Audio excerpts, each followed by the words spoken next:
President Michael D. Higgins has led tributes to the Irish aid worker and engineer Michael Ryan, who died in yesterday's Ethiopian Airlines crash near Addis Ababa. The aircraft came down shortly after takeoff on a flight to Nairobi in Kenya, killing all 157 people on board.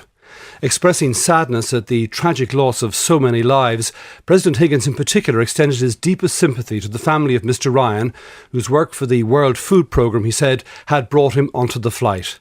Michael, or Micheál Ryan, was originally from Lahinch in County Clare and lived in Cork. He was travelling to Nairobi for a UN conference. He was married with 2 young children. We're joined on the line now by his mother, Christine. Christine, our deepest condolences to you and your family on this just dreadful news. Did you know that Micheál was on the flight? I knew he was going on a flight to Nairobi, but I didn't really realise he was on the flight that crashed until Nisha, his wife, contacted me and told me that he was definitely on that flight. And I had heard that the flight had gone down, but I didn't realise he was on it until Nisha contacted me. So you obviously had concern, I presume, when the news first came through, but perhaps we're hoping against hope. Exactly. I was hoping that he wasn't on that flight, that he might have been on a different one, because he was an amazing person. We just can't believe, we still can't come to terms with this. His wife Nisha and his children, and everybody's just devastated. Nobody can believe that this has happened. It's very difficult to come to terms with it. Absolutely. As President Higgins was saying, he was on the flight because of his work for the World Food Programme, and by accounts this morning in the newspapers and elsewhere, it was a job he loved. He was very committed to it. It had taken him around the world. Yes, he was a very enthusiastic person. He had a great vision. He had ferocious work. He believed in engineering, putting people first, and he was involved in an awful lot of different projects worldwide, flood relief and landslides and Ebola, and had been in Afghanistan and Pakistan and Sudan and a lot of African countries. And he just felt he made a difference, and that he did so much for Rohingyas and, all other projects that he was involved in. And he had a marvellous vision, and he just got there and did it, and had great enthusiasm with regards to work. And this is the most demanding work. I'm sure you as a parent would be concerned when he went into parts of the world which might be dangerous, where there'd be just enormous challenges in operating. Oh, absolutely. Myself and his wife Nisha would always be concerned when he was going. In fact, I was talking to her this morning, and she was saying that, she was always concerned when he got on different flights, but he got on this particular flight. She wasn't that concerned about him because, she felt that he had been in worse situations and had survived and got through the system, but it just took him this time, and it's just unreal. We're finding it very difficult to come to grips with it, really. You'll think back, obviously, in the days and weeks ahead of his life, of the difference he made, of the contribution he made to communities around the world. Working perhaps sometimes in disaster situations, was that the kind of circumstance that he could find himself in? Yeah. Oh, he was always working. He was working. He did an awful lot with Ebola, as I said, and also, in different, in landslides and flood relief. And he was always looking forward to, doing his best with people and, achieving goals for people. He wanted really basically to save the world as far as he was concerned, and he had a vision for that, and he just seemed to just put all his energies in and do that.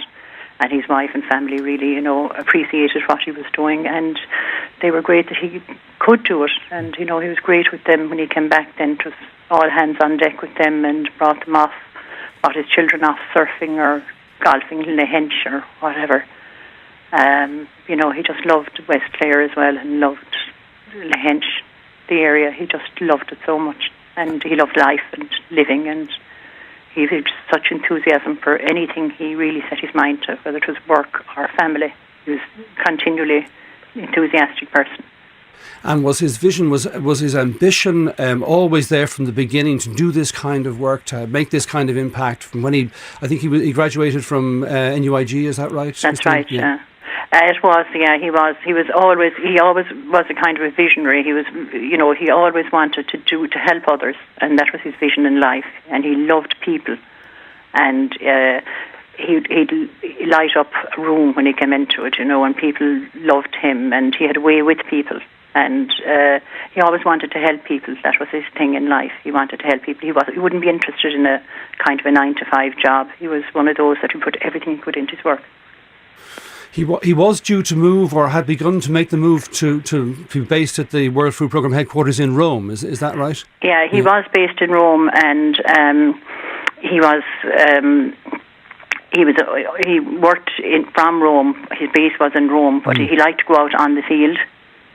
And, he really did. He knew his life was at risk. I mean, he was in contact with helping regarding Ebola, and he knew there was a lot of, risk involved in the job he was doing.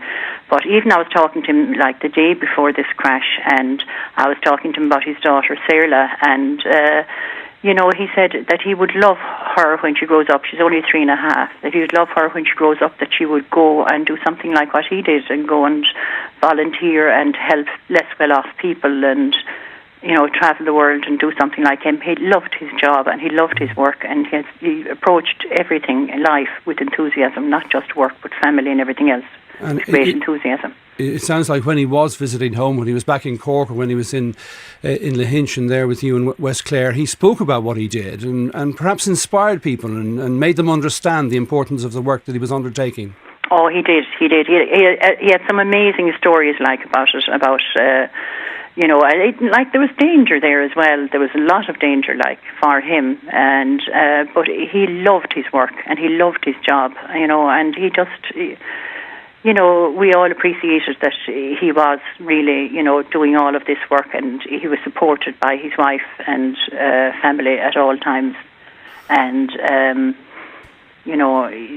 you couldn't take that away from him, because that was his life. He did an awful lot with the Rohingyas, and he sent us photos of his work in various places as well, and the work he had done, and he was so enthusiastic about it.